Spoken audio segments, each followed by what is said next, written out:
Awesome. Thanks so much, guys. And let's jump on into the 1-2 pod, folks.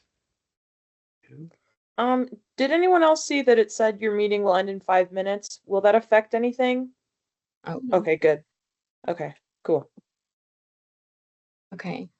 Can you guys see my window, hopefully? Yes, we can. Okay, great. Let's see, why are we on the wrong slide? Sorry, let's go back to the very beginning of our slideshow. Okay, so we are the 1-2 team. Yes, we had to put the fancy transitions in there. Actually, we just forgot to take them out, to be really honest. But I'm Chris Hamilton. This is my 16th year here at Westgate. We are going to tell you a little bit. So this year we're doing things a little bit differently. First grade is Miss Koenig and myself, and then second grade is Miss Reeder and Miss Freeland. So we'll each kind of introduce ourselves, and then we'll jump right in. Paula, do you want to introduce yourself? Yes, I'm Paula Koenig. This is my second year at Westgate.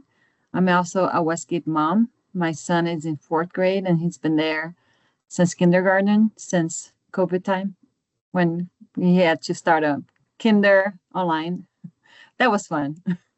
And then Ashley or Nina. I'm Ashley Freeland. This is my 7th year teaching 2nd grade, but my very first year at Westgate. And I'm Nina Reeder. This is my 4th year at Westgate and my 14th year of teaching, and I teach 2nd grade.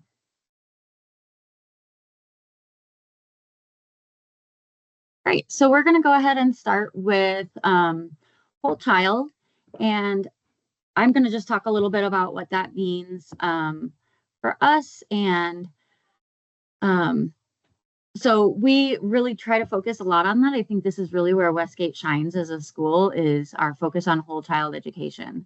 So we just included a few pictures of our kiddos, and because while we really do focus on rigorous academics, we also want to focus on just growing them up as a whole child, on their social emotional health, their physical health, their academic well-being and mental health, and making them good citizens of the world through service learning and environmental education. And each of these parts is important to us, and we do try to prioritize it as much as we can. Obviously, we spend more time on academics. Sorry. Nope, cut me off, Hamilton. You know I can talk. No, I thought we had another slide, so that was just me. That's You're doing a fantastic job. All right, are we ready to go to the next one? Yeah, you can switch. Okay, so advocacy is a time where we get to spend with our class and really focus on these things. In the month of February, we're focusing on empathy and kindness. And then through the rest of the school year, we'll focus on different topics during that advocacy time. And it can look different. A lot of times it's a read aloud or an activity that the kids are doing. So here are some of the things that we're going to be working on. And we are also utilizing the SPOT curriculum in the K-1-2 area this year, which is really helpful in teaching kids about their emotions and a lot of these advocacy topics.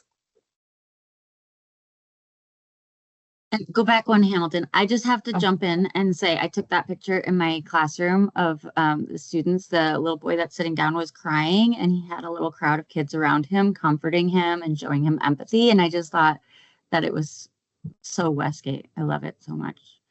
Very appropriate, yeah. Okay, Ms. Koenig. So at Westgate, we don't exchange Valentines like other schools do. We focus on learning the love languages, which is like words of affirmation, quality time, acts of services, gift giving. And then on Friday, we'll go on Thursday, actually, during the whole weekend, actually, we are going to make cards, and we are going to, on Friday, deliver them. First grader are going to Future Forward, which is right across the street from us. Mrs. Rita's class is going to DMF, which is also close by, and Miss Freeland's class is going to Murphy's, which is like a block away.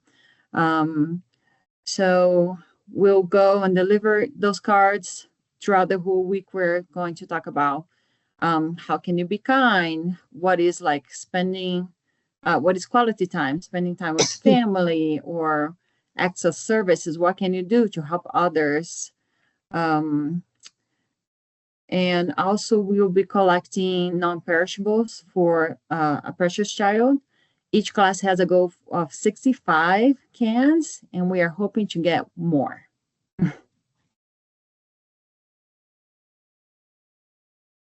So we also do environmental learning. And Miss Kahn, which is really hard to say, but anyway, we call her Miss Charlie, does such a great job of building lessons and integrating those into our classrooms, getting us into the outdoors and the chicken coops, and learning about the outdoor planting and getting to just spend time with the wildlife. And it's really fun for the kids to be able to interact with all of the things and really get that hands-on experience.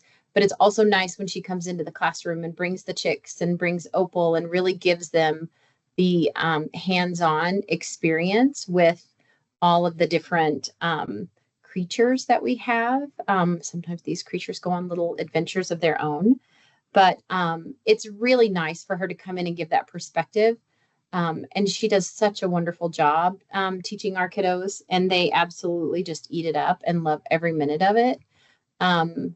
There's Miss Freeland held a snake for the first time, and this is in our classroom when she came in and brought the chicks, and the kids got to learn how to hold the chick. And I think it's really important for kids to be able to do that, because how many kids can say when they were in elementary school that they got to have chicks in their classrooms and get to hold them and learn about them and name them? And so it just gives our kids such ownership in all of it, and makes them feel like they're a part of it. And these are just some of the different activities that we do with it. We do coop time. We get to identify the different chickens. We learn about Opal, her shedding of her skin. We get to learn about all the eggs. And then Ms. Freeland, did you want to cover the rest of the things that we do on environmental learning? Yeah, I can do that. We read environmental books during our Joy reading time. We also participate in Zero Waste Wednesdays, and some of the upper grade level students come in and remind kids about recycling. We do recycling lessons. We also go out and pick up trash around campus, and we do other environmental topics. Today, my class learned about spiders, which was really cool, and being able to identify facts and opinions about spiders. So it was a lot of fun. And then some of our field trips, most of ours we're going to be doing in the spring, but first grade did their environmental ed field trip at CSU Spur. We didn't get to do this one last year because apparently everybody found out that CSU Spur is free. And so you have to book it super duper early to get in now. But we had a wonderful time. It's amazing to see how CSU Spur has evolved over time from the first time that we took our field trip there. But they have a lot more engaging activities for the kids, a lot of things for them to learn about. They got to go and look at the equestrian center and learn about the different ways that kids have therapy and what that means for them. And, that kind of goes back to that whole child and really understanding the different needs that other people have and understanding and being more empathetic to that. But we had a really good time. Our kids got to pretend like they were vets, and they got to see a surgery, which sometimes can be traumatizing, but also can be really fun. But the kids really, really enjoyed it. It was a lot of fun. Ms. Koenig, did you want to say anything about, CSU Spur? I want to say really quickly about the kids got to play vets, and they had like pets that they have to take care of, and they have to read what's the problem and what's like they need to do, and they like work together so well to like figure it out and take care of the pet. And it was really nice to see how engaged it was for them. The whole field trip was really amazing. It was my first time going as well. So I was really impressed with that. Coming up, if you want, yeah, here we go. It's just like kindergartner, we're going to Lilo the Crocodile in May. We're very excited about it. And we are waiting to hear back from Hudson Garden and Botanical Garden. Hopefully they will work out for us as well for April and May.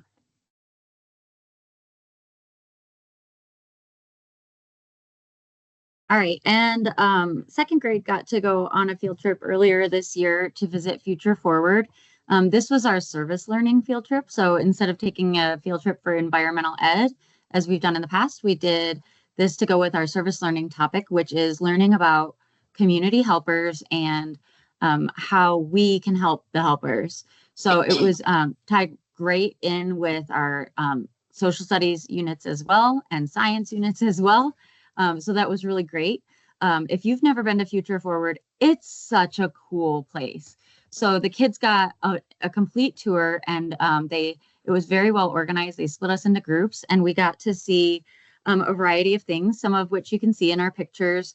They got to see kids that are learning to be firefighters, police officers, and the high schoolers gave a little bit of a presentation and did demonstrations for us.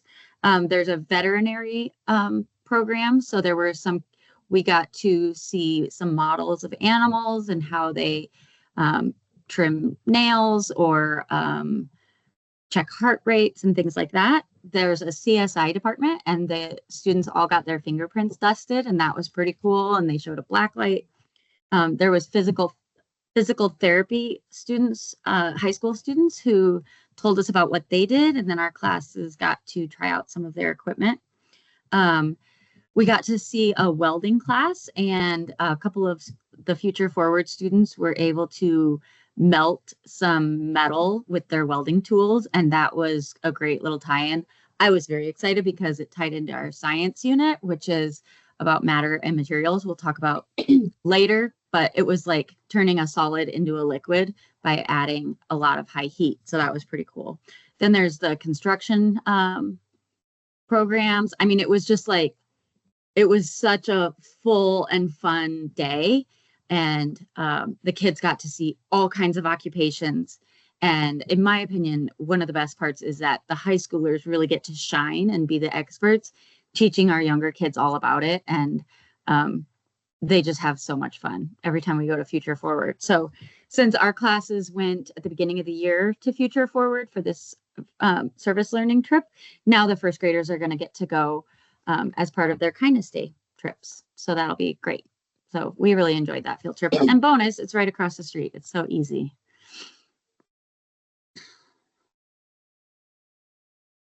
So back in the fall, our kids participated in the fun run, and it was a blast. I think overall our pod ran over 600 laps altogether, but the kids really had a good time, and they enjoyed cheering on the other grade levels as well. So we were out there cheering them on, and then we would run, and then we would cheer. So it was really a great experience for the kids, and they really enjoyed raising money for the music department.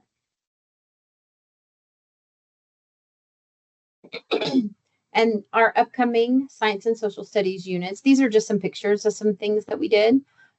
We just finished our solar system unit, and the kids used marshmallows and toothpicks to make constellations, which was really fun.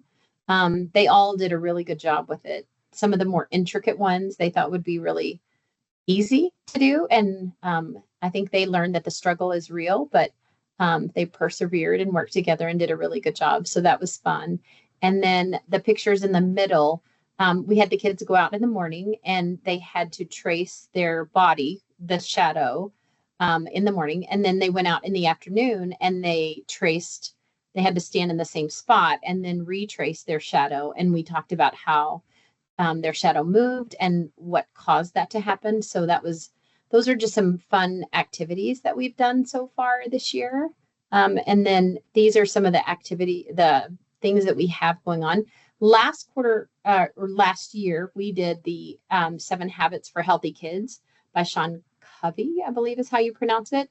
But they're really good habits for kids. And last year we did them at the end of the year, but this year we put it at the very beginning of the year because we thought these would be some really good habits to build for the entire school year.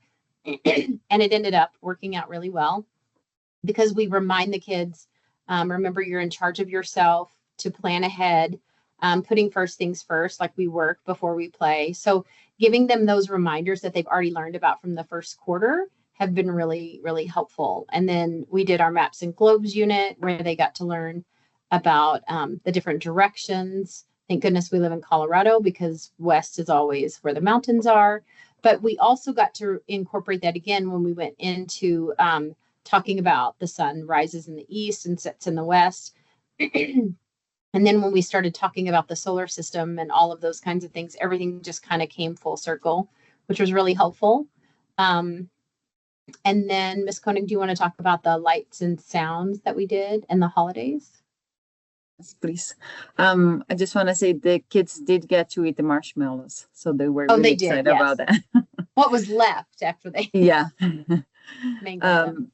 We did lights and sound was the first science unit that we did, and it was really fun. We do like to do a lot of hands-on, so we brought flashlights in. We had some experiments with shadows, and we learned about opaque and transparent, translucent. Talk about what the lights tells us in the sounds. We went outside, played red light, green light.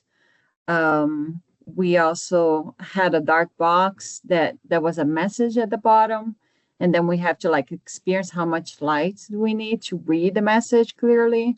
That was really fun as well. In December, we did a whole unit about holiday around the world. So we did Mexico, Hawaii, Kwanzaa, Hanukkah, and maybe I forgot something. Well, Christmas, of course. Maybe I forgot one. I don't know. You said Hanukkah. Yeah. Hanukkah, Kwanzaa, Christmas, Mexico, Hawaii. Yeah, it was fun. We did a lot of crafts for that one. A lot of read alouds, and we definitely learned a lot.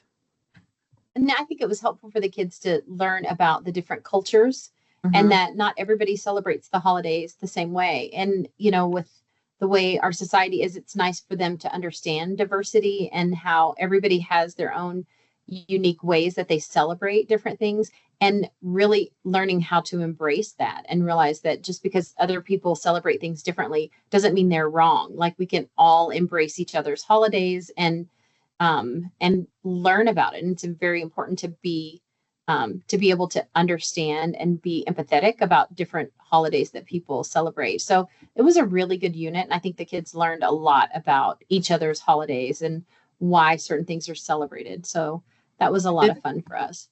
And we did have some students who actually celebrate Hanukkah. So we got to, ask them questions. I got to share my culture. I'm from Brazil, so I got to share a little bit of how I celebrate Christmas. That was really interesting unit for sure. And then coming up in third quarter, we just started our economics unit. So we're going to talk about some financial decisions. We're going to talk about needs and wants. The kids are really good at wants. They want a lot of things, but they're really enjoying it. We'll do a lot of hands-on things. We've got a lot of games that they'll play, shopping games, really getting them that interactive feel so that they really can dig a little bit deeper and really gain a better understanding of what these vocabulary terms mean. And then we'll talk about civics. We'll go in history. We're going to talk about a lot of the things from the past and kind of compare with the future and how things have changed. And then do you want to go into the sun and some of the science part of it for the third and fourth quarter? Yes. We actually just finished the sun and the moon. And then, we talk about a lot of patterns, and that's when we did the constellation. They got to create their own planets, which was really interesting. the names of the planets. It's really fun, very creative. Yeah, I think there was a very short unit, but I was impressed on how much they know about sun and planets and moon. And we had a big discussion about Pluto, of course. They always want to like including Pluto on the planets. So there was always like a little drawing, like this is Pluto. Yeah, it was really fun as well. And then we'll go into our history, and then we'll finish up with plants and insects, which only is appropriate because it'll be springtime and it'll be a lot easier to talk about plants and go out and kind of just explore our wonderful campus that we have and talk about all those things. And that will be a lot of fun. So we're really excited about the upcoming units that we have. And when we go to the botanical gardens at, I believe it's Chatfield Farms, it's really, we went last year. That was the first time we went. And they talk about so much. They teach the kids so much about the different, the diverse, what am I trying to say? It's late. All the landscapes and stuff that Colorado has. Yes. And so they do a really good job of that and integrating all of that into their curriculum. And so we're really excited about going back and learning some more about that this coming, the rest of this year. So, and then second grade, do you want to? Yeah, so I love these pictures.